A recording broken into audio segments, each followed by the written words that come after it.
Hey there, this is James here from JD Scott & Co. How are you? Today we're talking about the Valley of Death, and more particularly how to survive the Valley of Death. Did you know that 70% of all businesses fail within the first 5 years? And they fail through the Valley of Death. So how do you know when you're in the Valley of Death? What is it? Well, it's more of a feeling rather than a number. But think about this. It's 3 a.m. and you're wide awake. Your cash flow is tight. Maybe you can't make payroll. Client deadlines are being missed. Process, what process? Have we got any process? Key staff leave, you're sunk. Sales are slowing down. Maybe you're burning out. Right? These are all indicators that you're in the middle of the Valley of Death. And it's a leap that every small business goes through, from 2, 3, 4, 5 staff to 20, 30, 40, 50 staff. That time is the one where the Valley of Death occurs. And it's the one that if you survive, your business will thrive. It will become a massively profitable enterprise. But the question is how you get through that. And in this video, we're going to go through the 4 key reasons why business don't survive the Valley of Death. Number 1, process or lack thereof. Number 2, capital and cash flow. Number 3, sales and profits. And number 4, burnout.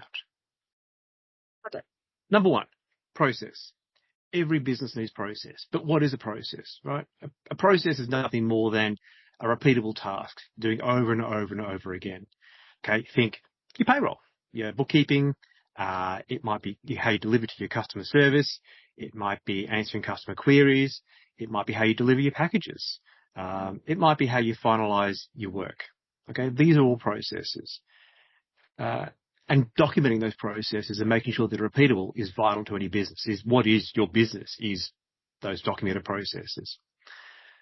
It also means that if you have documented processes, it also means that if your key staff leave, then you're not lost. Okay, you've got everything written down. You know how to do those things again. It's also important for you as a business owner that you can tell other people how you want things done. Okay, your value, your goodwill in your business is those processes. So telling others how you want it done is key to making sure it happens that way. It also means that you as a business owner can stop doing non-value added stuff, such as the bookkeeping, okay, the payroll, right? You can give that to somebody else. Those core admin tasks that occur in everyone's businesses. Okay, and by documenting and writing down those processes, you can give that to someone else and they can go away and do that and let you to get on with the value of building your business. So firstly, write it down. Okay, we use Confluence at JD Scott & Co., coupled with Loom videos. So the process for us was to start by recording our processes on Loom. We then took all those and that did screenshots and videos of us doing the process as I or somebody else was speaking through it. We then wrote that down, or transcribed that into Confluence, all right? And off the back of those, we built checklists as well, which we used a tool called Manifestly, which is a great piece of software for building checklists. And those checklists run automatically every day, week, month, quarter, depending on the checklist. And they'll go to the right person, and those people know what they've got to do when they've got to do it. But the key point isn't how you do it. The key is just doing it. Okay, and making sure there is some basics written down. It could be written on scraps of paper. It really actually doesn't matter. But as long as there is a written down process somewhere that someone can follow. And a fantastic book for this, like one that I've loved for many, many years, is the E-Myth. Okay, it's a bit old now. It's about 30 years old, 20 years old, but it's actually a really great book. And if you get the chance, go and read it. It is freely available on Amazon and in bookstores. But it's a great example of how writing down process can add value to your business. Number 2 is cash flow, and tied into that is capital. So if cash is tight, and you know cash is tight, even as a non-accountant, because you know what, you haven't got any, right? You can't pay the bills on time. It's struggling to pay payroll every time. You're hoping that your big client pays the invoice on time. Okay, that means you haven't got enough cash. That means you haven't got enough cash coming in, and the cash you have got is going out too fast. So that's could be a function of a few different things. Firstly, do you have enough capital? All right, capital is how much money is within the business. And like to talk accounting for a second, look at the bottom of your balance sheet. All right, you've got assets, you've got liabilities. The bottom part is your net assets, right? Your capital. What number is that? Is it a positive number? Okay, that's a good indicator of how much capital you've got in the business. The problem is a fast-growing business needs more capital. Okay. And so if you're a fast growing small business, you're going to need more capital or find ways of funding your business. It might be through loans. It might be through borrowing from friends and family. It might be more equity into your business. But either way, or anyway, it needs to be, you need more of it. Okay. That's the first one. So do you have enough capital? Second one is your actual cash flow itself. So if you're billing on invoice, right, then are you billing quickly? Are you finishing the work and billing on time? Are you chasing your debtors? If people owe you money and they're late, ring them up. Okay, they owe you money. This is a commercial business environment. And I know it can be hard, and it's a struggle sometimes to ring people up or email them and say, hey, listen, you missed the invoice, do you mind paying? But, you know, most of the time, people don't mind. They, oh, yeah, I forgot, sorry, and they'll make the payment, okay? You're only hurting yourself by not chasing your debtors. If you can, shorten your terms. If you're giving clients 30-day terms, maybe give them 15 or 14-day terms. If you're giving them 14, maybe give them 7. Perhaps say to clients, hey, listen, charge you half up front and half at the end, or do progress billing.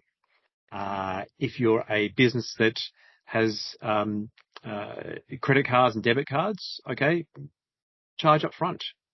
Right. Whatever you do, make sure that you're making sure you're keeping an eye on your cash inflows, because that's the first step, making sure cash inflows are done well. Second one is costs. The second part tied closely to that is costs. Okay, how much cash is going out of your business? So are you spending too much? Right? That's the first one. I regularly review all our expenses, even the small bits, $20 here, $30 there, $50 there, like they all add up. And so, you know, several lots of $50 can add up to several $100 a month, which can be several $1,000s over a year of cash out the door. You know, I look at the software we're using quite regularly and say, are we being the most efficient? Have we got licenses we don't need that we can get rid of? Are we using are there pieces of software that we're paying for that we're not using? Are we tied into 12-month subscriptions for things that, like, we're just not using to the full extent? Or are there free versions of what we've got?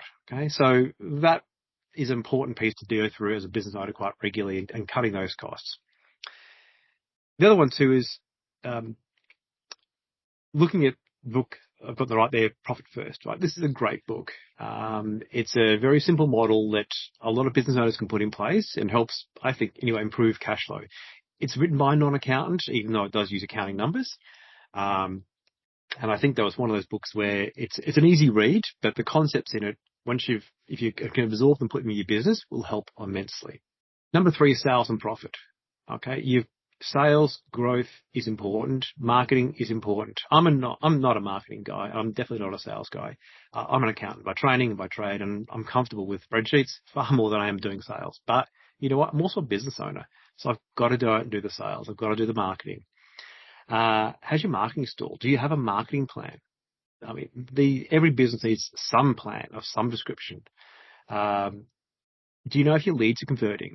Every business has leads coming in, whether it's someone walking to the front door of your shop or whether it's people making inquiries off your website. These are your leads. How many of those come in? When do they come in? And how many convert into actual sales? That sort of stuff's interesting, not just interesting to track, but it's actually vital to track for your business. We use HubSpot in our business, but you could use Salesforce. There are lots of other CRM tools out there. And if you haven't got a CRM tool, go and get one. There are plenty of free versions. Even use Excel, whatever it takes. We track these things quite regularly. We track the flow of how long it takes people to go through the system. We track the wins and we track the losses, and we can identify where they come from and, you know, why we have lost, why we've won a piece of work. Next one is profit. So you can measure bottom line P&L pretty easy, and with any luck, your accountant is giving you a P&L on a regular basis. If it's not, you should go and get either your bookkeeper or your accountant to give you a P&L regularly. But also, are your clients profitable? Okay, it's all wonderful to have a profitable business, but if you've got 3 clients who are unprofitable and 1 client is profitable and the 1 client is holding up the other 3, you have to question why you've got the 3 in the first place. Okay, and so we track our profit regularly. By client, very regularly. We do it a couple of times a month, and you know, we track our clients. And if a client's starting to cost us too much in terms of time and effort, and for us also risk, because we have to make a risk-adjusted returns, then we have a discussion with them. Because quite frankly, we're all in business, and as our business develops and grows and changes, or our clients' needs change as well. Sometimes, we're not suited to each other anymore, and that's fine. That's just part of business. So, we've had, our business clients leave us and go other way because of that.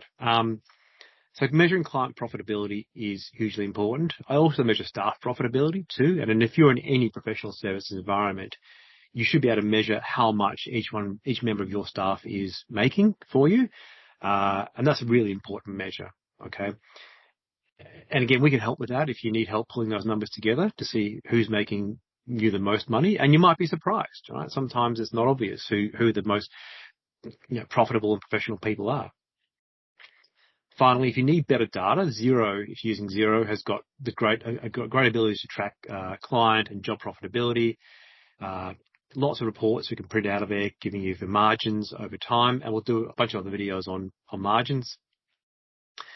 Use CRM software to identify your wins and losses. And look, one book I found really useful over time is the One-Page Marketing Plan by Alan Dibb. He's an Australian guy who wrote this book a number of years ago. Again, it's a really easy read, and he's actually quite simple. For someone like me who knows nothing about marketing, it was really simple to implement, and we do that. It is literally a one-page marketing plan and helps us build our profile. So sales and profits are really, really important, and so you got to stay on top of those two things. Finally, avoid burnout. Most businesses fail because the owners fail, and I mean that in a physical sense. The burnout.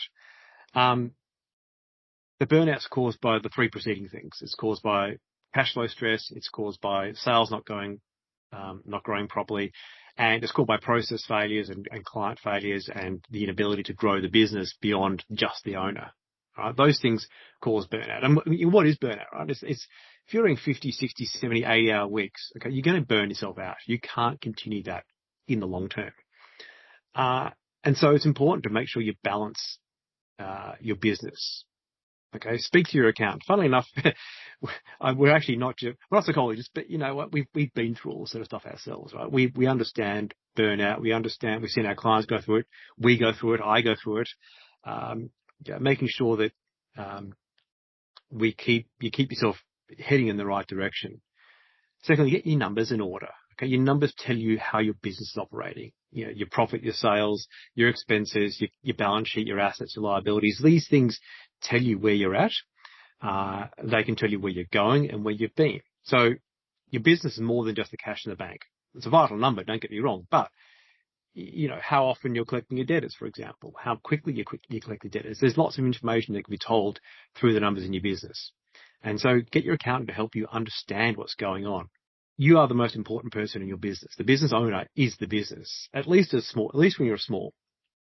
Okay. And so make sure you look after yourself. Because without you, there is no business, at least in the medium to long term. So you've got to be okay. And look, I take mornings off and go for a swim first or go for a run before work, come in at 10 o'clock. I take 2-hour lunch breaks sometimes. Sometimes I work late at night. But it balances out because I know that without me, the firm fails. So you've got to look after yourself first. And did I mention speak to your accountant? Like, we know a lot about your business and we know a lot about businesses. So speak to us and get us to help you manage your business. Things we can help with, like we can look at your cash flow and help you improve cash flow. We can work out how much capital you need. We can help you build processes. We can make better use of your financial information. What does it tell you about your history, about where you've been? Okay, we can help you build a plan. Plan may not be perfect, but at least it'll give you some guidance about where you're heading in the future. And the best thing is, when you get to the valley of death, your business thrives, right? It becomes profitable. It becomes that thing you really wanted to do.